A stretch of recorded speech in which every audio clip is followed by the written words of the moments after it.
주여 나를 불쌍히 여기소서. 아멘. 계속해서 선지자들에 관련된 사역 또 말씀들을 통하여 은혜 나누고 있습니다.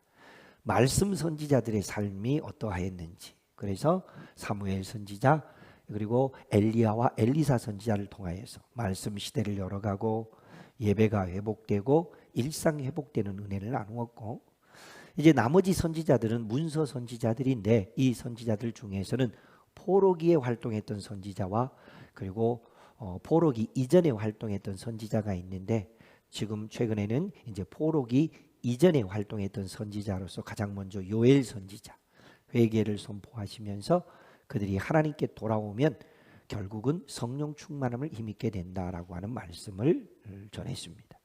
그리고 요나 선지자, 이스라엘 백성들이 아닌 북쪽의 아수르의 수도였던 니느웨에 가서 복음을 전했는데, 그들이 하나님의 음성을 듣고 하나님께로 돌아오는 놀라운 증거가 있는 모습을 보면서 우리가 생각하는 사랑이나 우리가 생각하는 긍휼 밖에서도 여전히 일하시는 아버지이신 하나님의 사랑이 어떤 것인지 함께 은혜를 나누었습니다. 오늘은 세 번째로 아모스 선지자, 아모스 선지자가 하나님의 뜻을 어떻게 이루어냈는지, 또 그 일들을 통해서 어떤 하나님을 믿는 증거가 나타났는지 함께 은혜 나누는 시간을 갖도록 하겠습니다. 말씀 제목 다 같이 함께 읽습니다. 거룩을 나타내는 삶의 예배. 그렇습니다. 하나님께서는 우리의 삶을 통하여서 이 땅 위에서 하나님의 거룩이 드러나기를 원하십니다. 그 일을 이루어가는 것에서 가장 중요한 것은 예배당에서 드린 예배뿐만 아니라 삶 속에서 예배자가 되는 것이옵니다. 예배당에서 드린 예배 하나님이 기뻐 받으시는 거 잘 알 수 있습니다. 혹은 죄송하지만 어느 때는 잘하려고 하는 마음이 없는데 잘하는 척 할 수도 있습니다. 그러나 일상에서는 어떠합니까? 내 말에서, 내 행동에서, 내 인격에서, 내 성품에서 자연스럽게 드러나는 것입니다. 그래서 옆 사람이 나를 보면서 와, 저 사람의 모습 속에서는 거룩함이 보여. 아멘? 근데 저 사람은 분명히 교회에 다닌다고 그러는데 거룩함이 안 보여. 그러면 이거 정 짠한 일이잖아요. 하나님께서는 하나님의 뜻을 이루어드리는 여러 선지자들을 불러 세우실 때 아주 특별한 방법으로 세우셨습니다. 엘리사처럼 엘리야 밑에서 선지 생도로 있다가 부름받은 그런 준비된 일꾼도 있지만요, 또 어떤 때는요 제사장 출신 중에서 또 부름을 받아서 선지자가 된 그런 사람들도 있습니다. 그런데 오늘 본문에 등장하는 아모스라고 하는 사람은 남유다에서 그 뽕나무를 치고 그리고 양을 치는 그냥 드고아라고 하는 아주 조그만 동네에서 그렇게 살았던 선지자였습니다. 그런데 이사야 같은 선지자는 왕족 출신입니다. 그러니까 왕이나 고관들을 만나서 복음을 전할 수도 있었습니다. 그런데 이 사람은 농부, 평범한 사람입니다. 하나님은 그러면 어떤 사람을 통해서 일하신 것 같습니까? 따라합니다. 부름받은 사람을 통해서 일합니다. 공부를 많이 했다고 쓰임받는 것도 아니고 뭐 어떤 준비된 바가 있어서 쓰임받는 것이 아니고 하나님은 부름받은 사람을 통해서 일하십니다. 그런 의미에서 오늘 우리는 다 어떤 사람이라고요? 부름받은 사람. 그럼 부름받은 사람은 뭐 해야 된다고요? 하나님의 이야기를 써가야 된다니까요. 자, 옆 사람을 다시 한번 축복하겠습니다. 하나님의 이야기를 써갑시다. 그래요. 부름받은 우리는 하나님의 이야기를 써가는 사람이 되어야 됩니다. 그런데 드고아라고 하는 이 작은 마을에서 선지자로 부름을 받았던 아모스, 그러면은 그 동네 주변에서 선지자로 쓰임 받으면 될 텐데 전혀 생뚱맞게 북이스라엘의 가장 큰 성읍이었던 베델에 가서 하나님의 복음을 전하라고 합니다. 하나님께서는 드고아의 목자 아모스를 왜 베델로 보내셨을까요? 그거 여러분에게 미리 알고 오라 하려고 지난주에 제가 아모스서 1장부터 9장까지를 읽어오시라고 숙제를 내드렸거든요. 읽어오신 분 오호라.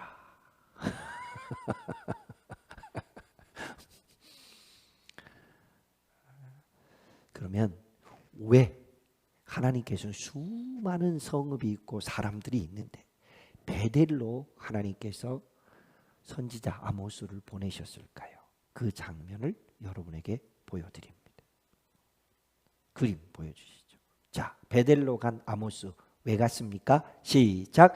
당시 베델은 화려한 종교의 도시였다. 사람들이 우상을 숭배할 수 있는 우상을 만들어 놓고 우상에게 올릴 수 있는 제단을 만들어 놓고 각종 모든 것을 준비해서 자기들 나름대로 그것이 우상이 하나님이라고 섬기고 있는 그런 우상의 도시였던 것입니다. 여러분, 베델이 어떤 곳이죠? 창세기에서 베델이 어떤 곳이었습니까? 야곱이 멀리 밧단 아람으로 도망가다가 중간에 잠깐 돌베개에 베고 잠을 자다가 하나님의 천사가 사닥다리를 오르락내리락 하면서 하나님의 음성과 언약을 받았던 땅. 그래서 그곳의 이름이 본래는 루스였는데 베델이라고 이름을 지었는데 그 뜻이 무엇이라고 그랬죠? 하나님의 집. 하나님의 집이 하나님의 집으로서의 영광을 나타낼 때에는요, 엄청난 하나님의 은혜가 있습니다. 그런데 하나님의 집이 하나님의 집으로서의 영광을 나타내는데 불이 꺼져 버리면 어떤 일이 생기죠? 우상을 섬기는 도시가 되어버립니다. 여름이면 수련회를 할 때 이렇게 캠프파이어를 하기 위해서 장작더미를 쌓아놓는 적도 있죠. 시골에서 불장난하기 위해서 놀다가 불 피운 적도 있지요. 아주 오래전에는 연탄 떼기 전에는 아궁이에 불 피웠던 불 지펴서 밥해 먹고 군불 뗐던 적도 있잖아요. 그런데 팔뚝처럼 굵은 장작을 아궁이 속에 집어넣으면은 한 세 덩이만 같이 이렇게 뭉쳐 있으면 얼마나 활활 잘 타는지 몰라요. 근데 그 잘 타고 있었던 장작을 끄집어 내놓으면 어떻게 되죠? 그렇게 잘 타던 장작이 갑자기 꺼지기 시작합니다. 그리고 그 장작더미에서 나오는 하얀 연기, 전라도 사투리를 쓸까요? 냉갈이 피면 어떤 일이 벌어지죠? 그게 콧구멍하고 눈으로 들어가면은요, 얼마나 매운지 몰라요.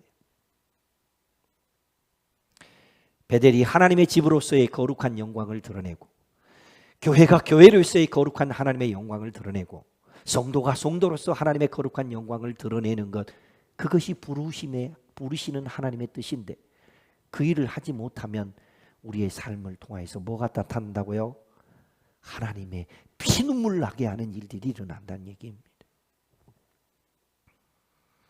하나님의 집이라고 불렸던 베델이 하나님에게 가장 불편한 말씀을 듣게 되는 장면이 바로 아모스 선지자를 통하여 외친 북이스라엘에 선포된 심판 그리고 하나님의 경고의 말씀들입니다.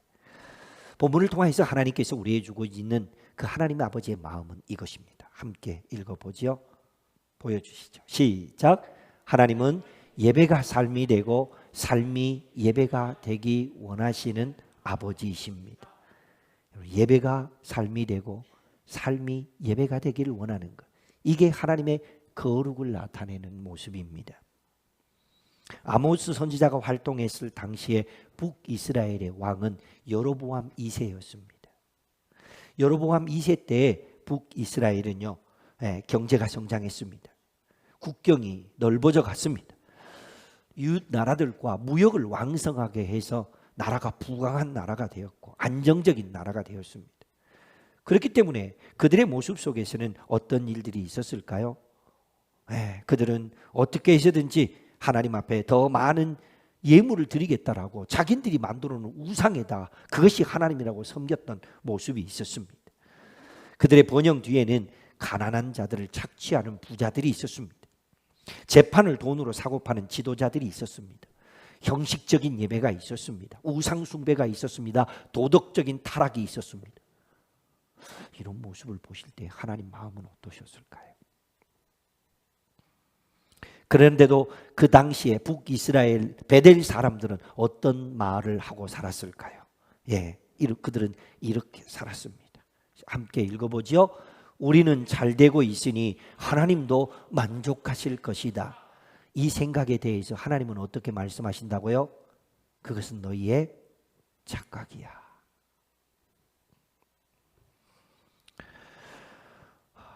이 시간 오늘 우리는 거룩을 나타내는 삶의 예배라고 하는 제목으로 함께 은혜를 나누려고 합니다. 제목 우리 다 같이 한 번 더 진지한 마음으로 읽어봅니다. 시작. 거룩을 나타내는 삶의 예배. 그렇습니다. 하나님께서는 이스라엘 백성들이 광야 40년을 지내는 동안에 출애굽을 하고 만 2년쯤 되었을 때에 이제 드디어 광야길을 가야 하는데 약속의 땅 가나안을 가려고 하다가 하나님께서 12정탐꾼을 보내는 일이 있게 됩니다. 보냄을 받은 12정탐꾼 중에 10명이 와서 악평을 털어놓으면서 우리는 그들 앞에서 메뚜기 같은 존재입니다 라고 하는 말을 했던 장소가 가데스라고 하는 장소였습니다. 그런데 광야 40년을 거의 마무리할 때쯤, 그러니까 광야 생활을 시작한 지 38년째 되던 해에 하나님께서 그 백성들을 다시 빙글빙글 돌다가 가데스에 또 도착을 했습니다. 이번에 가데스에서는 어떤 일이 있었습니까?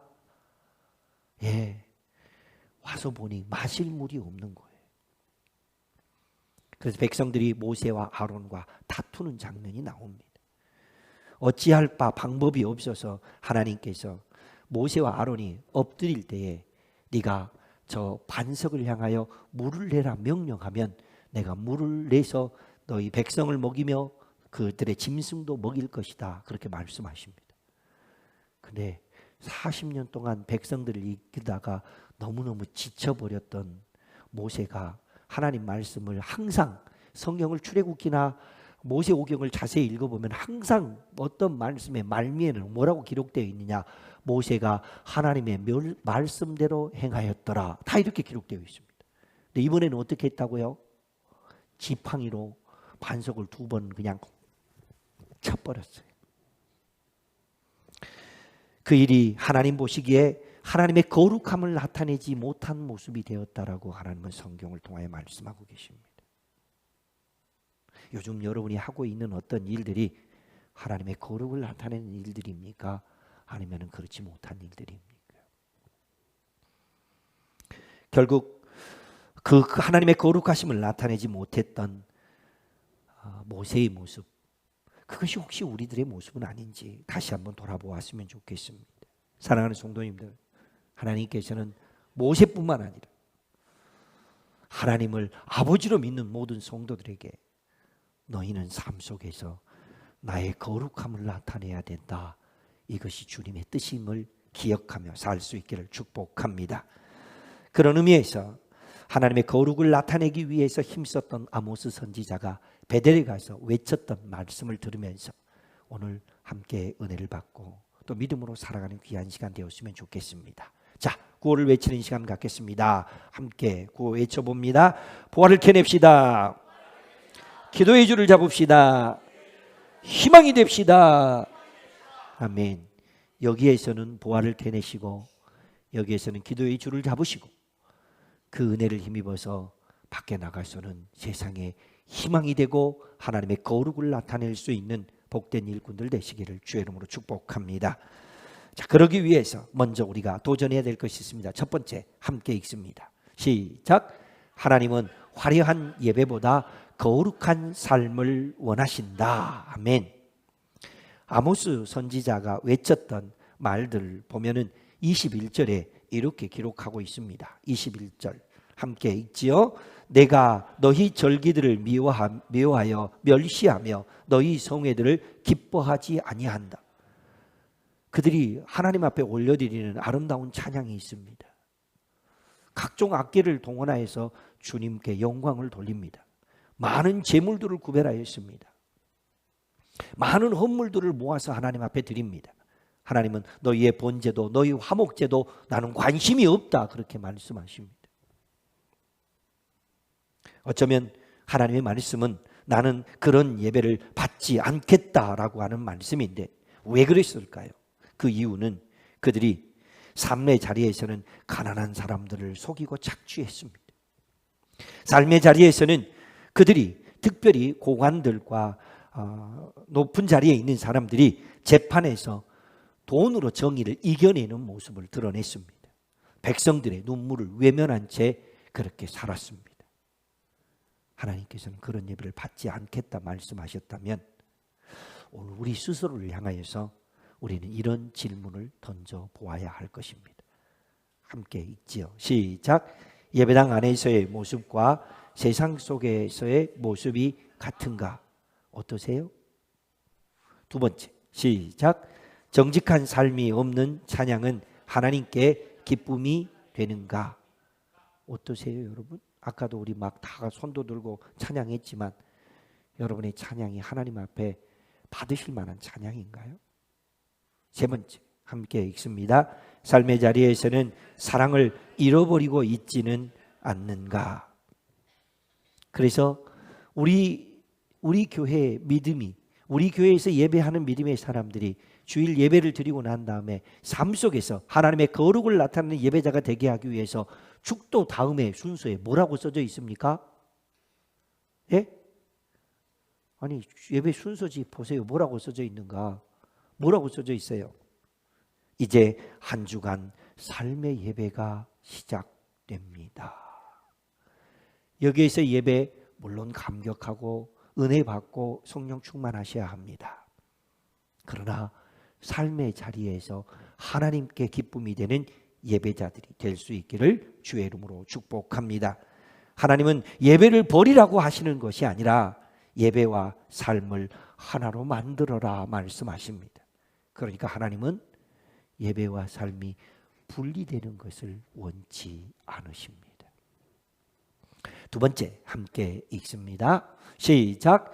정의는 선택이 아니라 하나님의 성품이다. 정의와 공의에 대하여서 아모스 선지자가 베델에 있는 그 고관들과 그리고 재판을 하기 위해서 우상 앞에 서 있는 그들을 향하여서 외치고 있는 말씀이 24절 말씀이거든요. 그림과 함께 보여주시고요. 함께 읽어보죠. 저 뒤쪽에 뭐라고 써져 있는지. 시작. 오직 정의를 물같이 공의를 마르지 않는 강같이 흐르게 할지어다. 그렇습니다. 아모스 선지자가 외치고 있는 이 외침을 기억하시기 바랍니다. 이것이 단지 정치적인 구호입니까? 절대로 그런 거 아닙니다. 하나님 앞에서 사람을 사람답게 대하는 것, 약한 자들을 억압하지 않고 거짓으로 이익을 취하지 않고 힘 있는 자에게만 유리한 세상을 만드는 것. 미안하지만 요즘 이 나라에서 되어지는 일들이 이런 일들이 많이 이루어지고 있지 않아요. 약한 자들을 외면하고 힘 있는 자들을 위한 어떤 일들이 일어나고 있는 것. 그래서 참 말하기도 부끄러운 어떤 그런 말이 있었잖아요. 카르텔 이런 말들. 어떤 특정한 사람들이 자신들의 이익을 위해서 정치적으로 혹은 어떤 단체적인 어떤 모습을 만들어 놓고 자기들의 이익만을 위해서 모든 일들을 이루어가고 필요하면 대통령이나 혹은 다른 사람들을 찾아가서 그렇게 참 너무너무 안타까운 일들이 일어나고 있지 않습니까?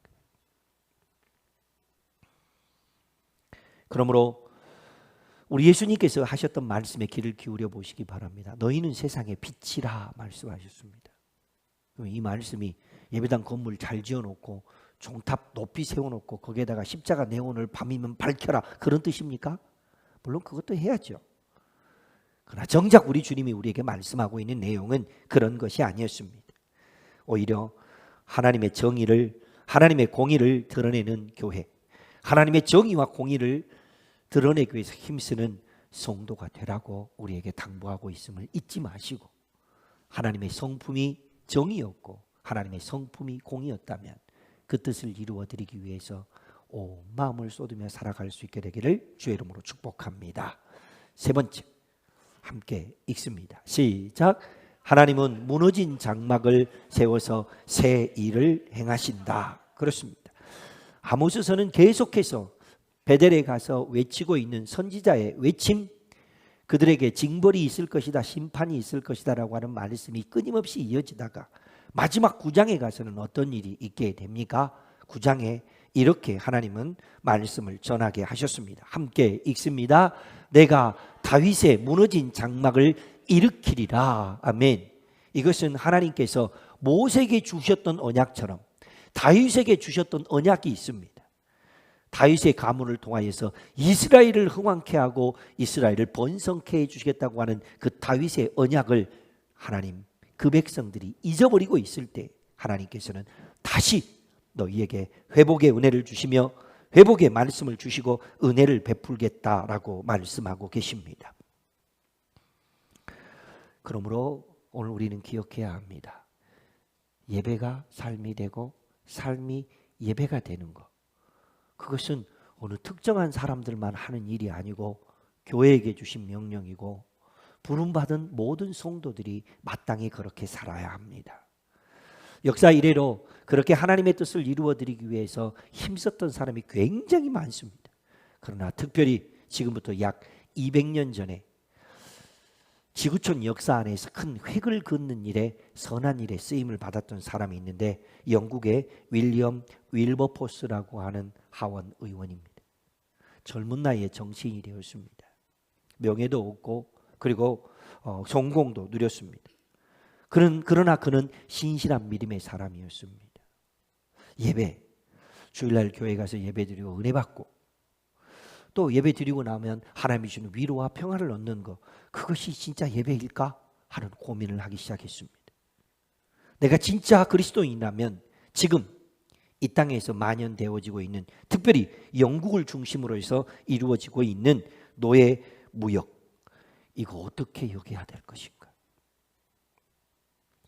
노예 무역, 이것을 어떻게 풀어내야 될 것인가 하나님 앞에 고민하다가 영국 의회에다가 법안을 제출했습니다. 노예 무역 제도를 폐지해야 됩니다. 그럼 여러분, 노예를 거느리고 있는 사람들이 어떤 사람들입니까? 힘 있는 사람, 권력이 있는 사람, 많은 땅을 가지고 있는 농장주들입니다. 힘이 있는 사람들입니다. 이 사람들이 노예를 폐지하자고 하니까, 노예 무역 제도를 폐지하자니까 어떻게 했을까요? 우리식으로 표현해 볼까요? 작작 좀 해라, 그렇게 말했을 거예요. 수많은 반대에 부딪혔습니다. 수많은 어려움이 있었습니다.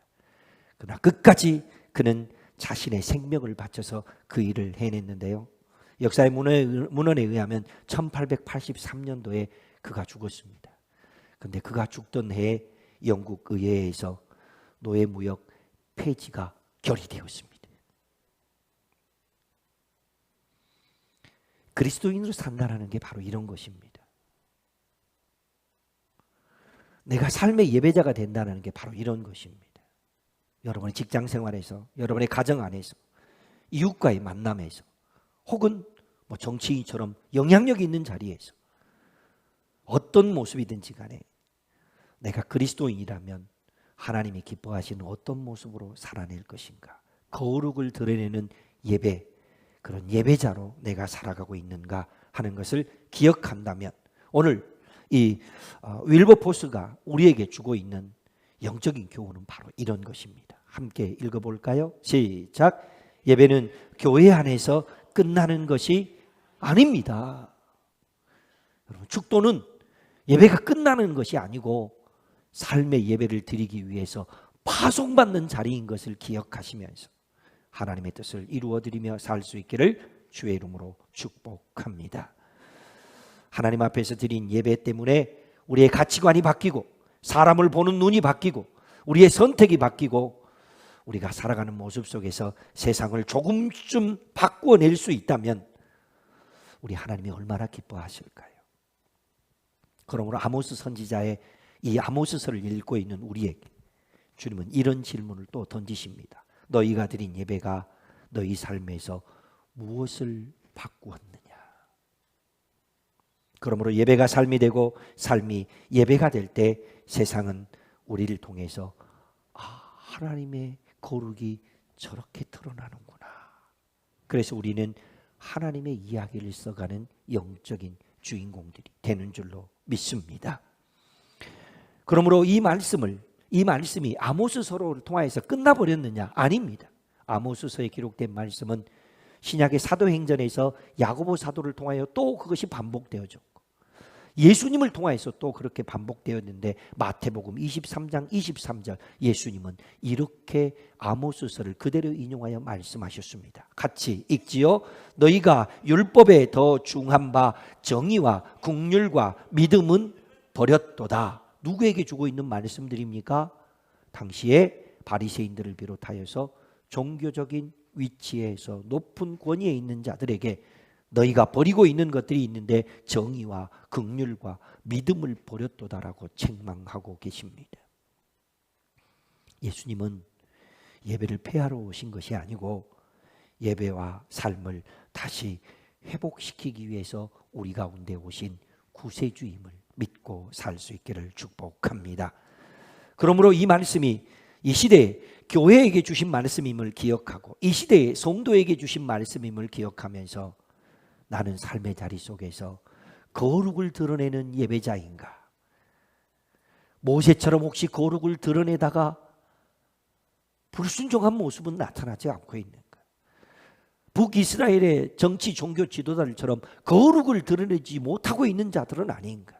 예수님 시대의 바리새인들과 서기관들처럼 거룩을 드러내지 못하고 있어서 책망받고 있는 사람들이 있는 것처럼 내 모습이 혹시 거기에 있지 않는가?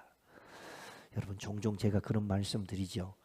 신앙생활하면서 이런 마음을 품어서는 안 됩니다. 조용히 그냥 따라하십시오. 나는 아니죠. 이렇게 살면 안 돼요. 성경은 오늘 우리에게 나는 너의 삶을 통하여 나의 거룩이 나타나기를 원한다 말씀하시니, 그 말씀을 듣고 있는 우리가 말씀 앞에서 어떤 반응을 해야 할까요? 세 가지 도전 함께 해봅니다. 시작. 예배 후에 내 삶이 주의 말씀대로 바뀌기 원하신다. 이게 하나님 아버지의 마음입니다. 두 번째, 함께 읽습니다. 내 믿음이 이웃을 살리는 정의와 사랑이 되기 원하신다. 어떻게든지 이웃을 살리고 도울 수 있는 방법을 찾아보시기 바랍니다. 세 번째, 함께 읽습니다. 정의와 공의를 흐르게 하는 일에 쓰임받기 원하신다. 정의와 공의를 흐르게 하는 일에 아름답게 쓰임받을 수 있기를 축복합니다. 그러니까 우리가 나라와 민족을 위해서 기도한다 할 때, 특별히 정치 지도자들을 위해서 기도할 때에는 정의와 공의를 흘러내는 신실한 일꾼들이 될 수 있도록 기도하는 것이 애국자예요. 그 믿음을 잊지 마시고 앞장서서 일하고 있는 모든 분들이 하나님의 뜻을 이루어낼 수 있도록, 그리고 나도 그렇게 하나님의 정의와 공의를 위해서 쓰임받는 믿음의 일꾼이 될 수 있도록 기도의 자리를 지켜가시고 하나님의 승리를 맛보며 살 수 있기를 주의 이름으로 축복합니다. 오늘 예배하는 모든 성도님들이 선지자의 외침, 그리고 복음의 뜻을 따라서 때로는 믿음으로 살고 때로는 하나님의 성품을 담고, 그래서 정의와 공의를 이루어드리는 삶의 예배자들 되시기를 주의 이름으로 축복합니다. 약속의 말씀을 기억하면서 기도 제목 다 같이 읽습니다. 시작. 그리스도의 의를 옷 입고 정의를 살아내는 진실한 예배자가 되게 하소서. 선교지에 있는 선교사님들을 통하여 그 땅의 영혼들이 하나님 그리스도 예수의 의를 옷 입는 진실한 예배자들 되게 하시고, 오늘 이곳에서 예배하는 우리도 하나님의 기뻐하시는 그리스도의 의를 옷 입는 진실한 예배자들 되게 하시고, 한국 교회가 그리스도의 의를 옷 입는 진실한 교회 되게 해 주십시오라는 마음을 품고 하나님 앞에 기도하며 나아가겠습니다. 주의 이름 부르며 함께 기도합니다. 주여.